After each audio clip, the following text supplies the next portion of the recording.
बढ़ेंगे आगे। आज से 5 देशों की यात्रा पर पीएम मोदी जा रहे हैं। पीएम मोदी 8 दिन में 5 देशों का दौरा करेंगे। 9 जुलाई तक विदेश दौरे पर रहेंगे पीएम मोदी। घाना से होगी पीएम मोदी के देश दौरे की शुरुआत।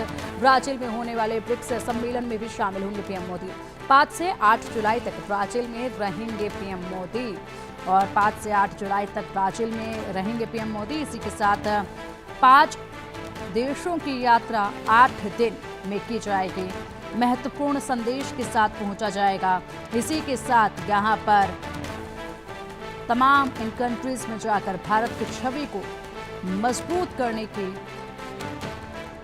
तरफ ध्यान दिया जाएगा और इसी के साथ आतंकवाद के मुद्दे को बखूबी पीएम मोदी यहां पर भी उठाते नजर आएंगे। 8 दिन 5 देश और सबसे लंबा डिप्लोमेटिक दौरा है ये। जानिए कि किस तरीके से यहाँ पर ये जो दौरे होते हैं, जो कंट्रीज में लगातार पीएम मोदी जा रहे हैं, ये कितने खास हैं, क्योंकि इस वक्त आतंकवाद को लेकर एक कड़ी नीति अपनाई जा रही है भारत की तरफ से और उसको हर देश तक पहुंचाना है। ये बेहद महत्वपूर्ण है। इसके अलावा यहाँ पर तमाम व्यापारिक संबंध जो हैं वो भी मजबूत किए जाने हैं। तमाम नीतियाँ जो हैं वो बननी हैं, जिसको लेकर कवायद लगातार देखी गई और इसी के साथ अब यहाँ पर ये 5 कंट्रीज का दौरा जो है वो पीएम मोदी का देखा जाएगा। यह यात्रा ग्लोबल साउथ के साथ संबंधों को गहरा करने, आर्थिक सहयोग को बढ़ावा देने, जलवायु परिवर्तन और तकनीकी नवाचार में साझा चुनौतियों का समाधान करने के लिए भारत की प्रतिबद्धता को दर्शाती है। इस यात्रा के दौरान पीएम मोदी कई द्विपक्षीय बैठकें करेंगे और ब्राजील में 17वें ब्रिक्स शिखर सम्मेलन में भाग लेंगे, जहां पर वो 2 दिन तक रुकेंगे। प्रधानमंत्री मोदी का पहला पड़ाव 2 से 3 जुलाई को घाना में होगा और इसी के साथ यहीं से शुरुआत होगी। और चलिए अब इसी पर अधिक जानकारी के लिए हमारे सीनियर एडिटर संजय शर्मा जी का रुख कर लेते हैं। संजय जी, महत्वपूर्ण है 8 दिन और 8 दिन में 5 देशों का सबसे लंबा डिप्लोमेटिक दौरा है ये। बिल्कुल, प्रधानमंत्री नरेंद्र मोदी की आज से जो यात्रा शुरू हो रही है, सबसे पहला जो पड़ाव होगा उनका घाना होगा, जहां पर कि प्रधानमंत्री नरेंद्र मोदी जाएंगे। दोनों देशों के बीच में आपसी रिश्तों की शुरुआत भी प्रधानमंत्री नरेंद्र मोदी ने ही की थी।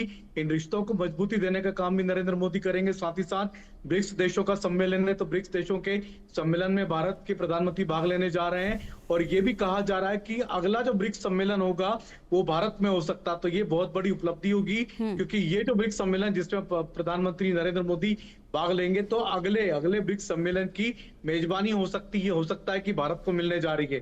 तो ये अगर ऐसा होता है तो फिर ये बहुत बड़ी उपलब्धि होगी। बिल्कुल संजय जी, तस्वीरें इस वक्त हम देख पा रहे हैं। एक बार हमारे दर्शकों को ये महत्वपूर्ण जानकारी भी दे दें। ये तस्वीरें जो आप देख पा रहे हैं टेलीविजन स्क्रीन पर, ये सीधी तस्वीरें हैं और घाना के लिए रवाना हो रहे हैं पीएम मोदी और उसी से जुड़ी ये तस्वीरें। सबसे पहला सिलसिला यहाँ पर घाना से देखा जाएगा। 5 देशों की यात्रा बेहद ज़्यादा महत्वपूर्ण है। ग्लोबल साउथ के साथ संबंधों को गहरा करने के लिए ये महत्वपूर्ण है, आर्थिक सहयोग को बढ़ावा देने के लिए महत्वपूर्ण है। और अब ये तस्वीरें जब पीएम मोदी भारत से रवाना हो रहे हैं और 8 दिन तक 5 देशों के दौरे पर रहेंगे। संजय जी, कंटिन्यू कीजिए। बिल्कुल, प्रधानमंत्री नरेंद्र मोदी की जो यात्रा है ये कई लिहाज से महत्वपूर्ण मानी जा रही है, क्योंकि ये छोटे छोटे लैटिन अफ्रीकी देश जरूर हैं, लेकिन ये वो देश है जिनके साथ भारत ने एक तरह से नई शुरुआत की है। भारत का व्यापार इन देशों के साथ काफी मजबूत हुआ है। भारत की, चाहे हम ऑटोमोबाइल की बात करें, ऑटोमोबाइल के क्षेत्र की बात करें, चाहे हम फार्मास्यूटिकल इंडस्ट्री की बात करें, चाहे हम फूड की बात करें, तो ये कई सारे ऐसे देश हैं जो कि भारत से बड़ी संख्या में चीजें इंपोर्ट करते हैं और भारत को व्यापार में इनका बड़ा योगदान बढ़ते जा रहा है। तो जिस तरीके से हमने देखा कि ट्रेड वार के चलते हमें अमेरिका से तनातनी हुई है, उसके बाद में हमने देखा कि दुनिया के दूसरे जो देश हैं, यूरोपियन देश, वहां वो कहीं ना कहीं लड़ाइयों में फंसे हुए हैं, लेकिन अफ्रीकन देशों के साथ भारत के व्यवहार एकदम बदला है। तो भारत ने अपना फोकस शिफ्ट किया, भले चाहे छोटे देश हों, लेकिन चूंकि वहां पर व्यापार का बड़ा महत्व है, छोटे छोटे देशों के साथ भी संबंध रखने के कारण भारत को काफी बड़ा व्यापारिक फायदा भी मिलता नजर आ रहा है। साथ ही साथ ब्रिक्स देशों का सम्मेलन, भारत ब्रिक्स देश को बढ़ाना चाहता है, क्योंकि हमने देखा पिछले दिनों चाइना चाहता है कि सार्क, जो कि भारत का बनाया हुआ था, ये सार्क को बदल करके सार्क की जगह पर अब नया संगठन खड़ा करने की तैयारी कर रहा है।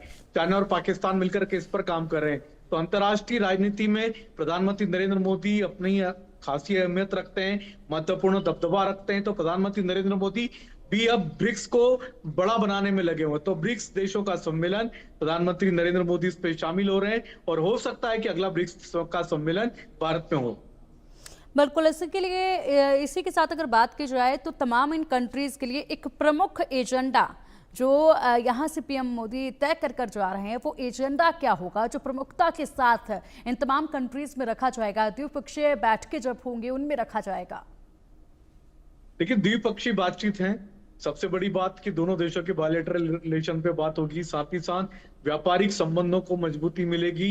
हमने देखा भारत के ऑटोमोबाइल सेक्टर इन देशों में काफी अच्छा काम करे। जितनी भी भारत की मोटरसाइकिल निर्माता कंपनियां, कार निर्माता कंपनियां, इनका काफी बड़ा बड़ा एक्सपोर्ट इन देशों के साथ में।